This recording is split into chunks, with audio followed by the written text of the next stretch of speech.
আমি তন্দ্রা, আমার চ্যানেলে সবাইকে স্বাগত। রোজের মতোই হাজির হলাম। আজকে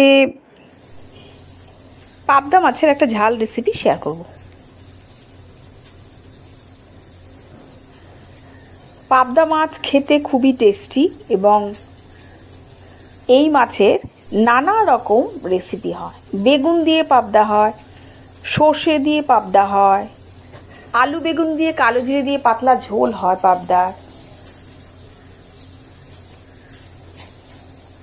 শুধু পাবদা আলু দিয়েও ঝোল হয়। নানা রকমের পাবদার প্রচুর রেসিপি আছে, তবে আমি এখানে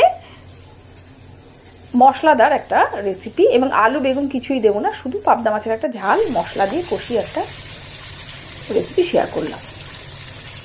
নুন হলুদ মাখিয়ে মাছগুলো ভেজে নিলাম। আর মাছগুলো কিন্তু বড় বড় ছিল এবং মাছগুলোকে আমি যার জন্য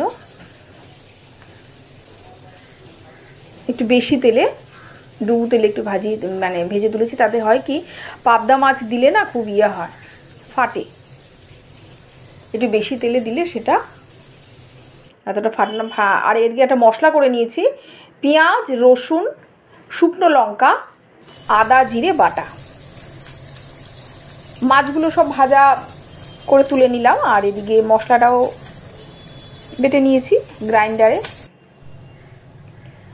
আর এই মাছ ভাজার তেলেই আমি ঝালটা করেছি।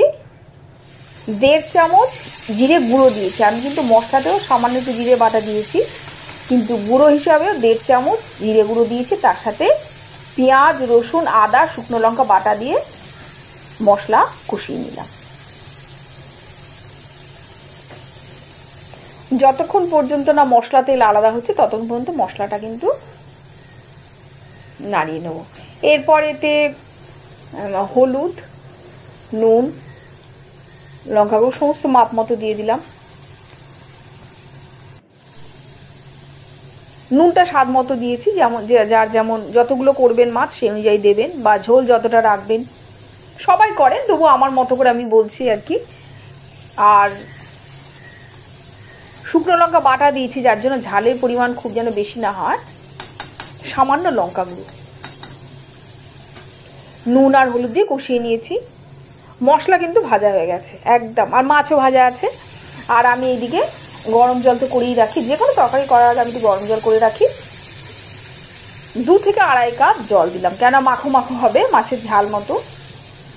আর গরম জল দিয়ে মশলা দিয়ে একটু নাড়িয়ে দিলাম। ঝোল ফুটে উঠলে মাছগুলো দিয়ে দেবো।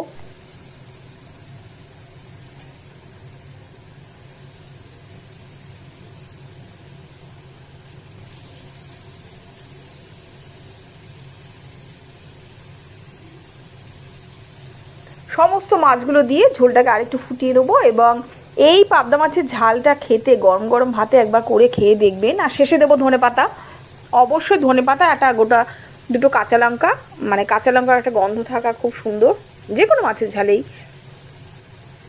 আর ধনেপাতা তো অনবদ্য।